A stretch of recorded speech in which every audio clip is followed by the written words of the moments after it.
Friends, welcome to వని వంటిల్లు. ఈరోజు గోధుమ పిండితో మనం బిస్కెట్లు ఎలా తయారు చేసుకోవాలో చూద్దాం.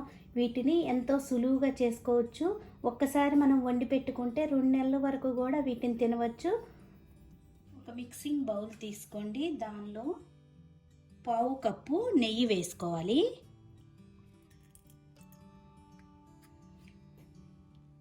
దీనిలో హాఫ్ కప్పు పౌడర్ షుగర్ వేసుకోవాలి.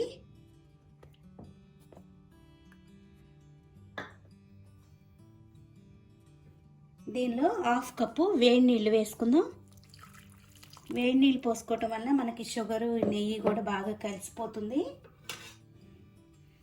ఇలా స్పూన్తో మొత్తం ఒకసారి కలుపుకోండి. ఇలా కలుపుకున్నాక దీనిలో 1 టేబుల్ స్పూన్ డ్రై నట్స్ వేసుకోవాలి. జీడిపప్పు, బాదాము, పిస్తా ఏవైనా సరే ఇలా సన్నగా కట్ చేసి వేసుకోండి. దీనిలో 1 టేబుల్ స్పూన్ గసగసాలు వేసుకుందాం, పాపీ సీడ్స్. మొత్తం ఒకసారి కలుపుకుని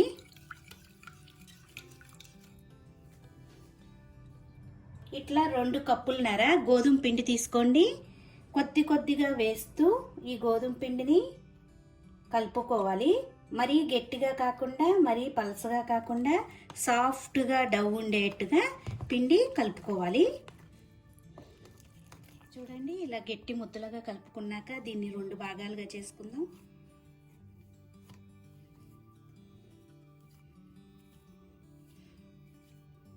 ఇప్పుడు ఒక్కొక్క ఉండ తీసుకుని బిస్కెట్లు తయారు చేసుకుందాం. ఇట్లా ఒక బోర్డు లాంటిది తీసుకోండి. చపాతీ కర్రకి ఇలా కొద్దిగా నేతిని రాసుకుని అడుగును కూడా మనం ఈ బోర్డుకి కొంచెం ఇలా నెయ్యిని రాసుకుని ఇప్పుడు తీసుకున్న ఉండని మనం బిస్కెట్ లాగా తయారు చేసుకోవాలి.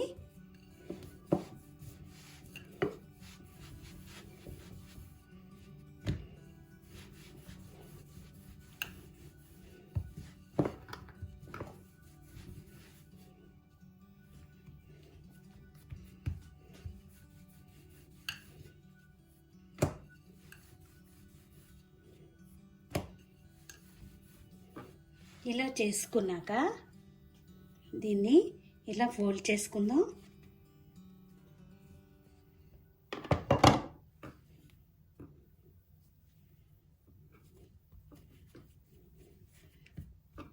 ఇలా ఫోల్డ్ చేసిన దాన్ని ఇప్పుడు మళ్ళీ ఒత్తుకోవాలి.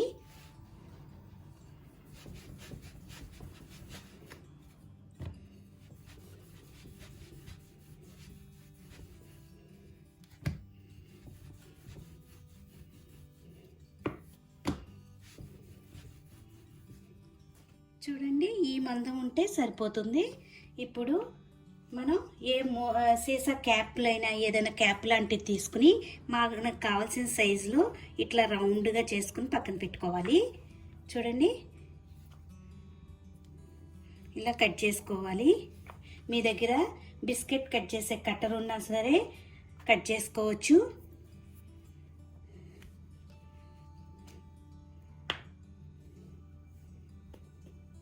చూడండి, ఇలా అన్నీ కూడా కట్ చేసుకుని తీసుకోవాలి.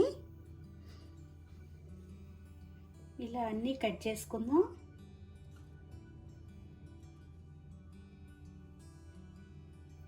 ఇప్పుడు ఇలా కట్ చేసుకున్న అన్నీ కూడా ఒక ప్లేట్లో పెట్టుకోవాలి. పిండి అంతా కూడా చూడండి ఇలా కట్ చేసుకుని పక్కన పెట్టుకోండి. ఇలా అన్నీ రెడీ చేసుకున్నాం కదా. ఇప్పుడు దీన్ని పక్కన పెట్టుకుని స్టవ్ ఆన్ చేసుకుని డీప్ ఫ్రై కావాల్సినంత ఆయిల్ వేసుకోండి. ఆయిల్ వేడయ్యాక ఇప్పుడు ఒక్కొక్క బిస్కెట్ని నూనెలో వేసుకుని వేయించుకుందాం.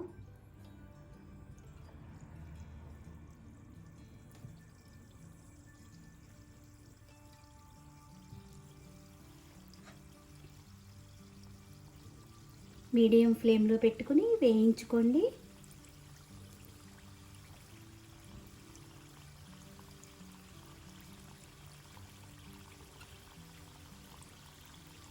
కొద్దిగా వేగాక రెండో వైపు తిప్పుకోండి. 2 వైపులా కూడా చక్కగా ఎర్రగా అయ్యే వరకు వేయించుకోవాలి.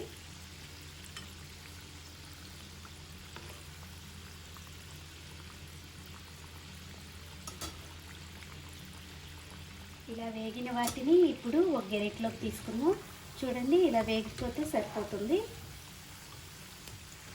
ఇలా వేగితే సరిపోతుంది. మిగతా అన్నీ కూడా ఇదే విధంగా వేయించుకోవాలి.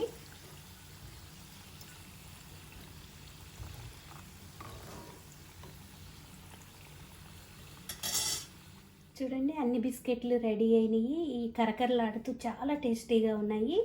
మీరు ఇలా వండుకుని స్టోర్ చేసి పెట్టుకుంటే 2 నెలల వరకు కూడా తినవచ్చు. ఈ వీడియో మీకు నచ్చినట్టయితే ఒక లైక్ చేయండి, షేర్ చేయండి, కామెంట్ చేయండి. మరిన్ని వీడియోల కోసం వని వంటిల్ని సబ్స్క్రైబ్ చేసుకోండి. Thank you for watching.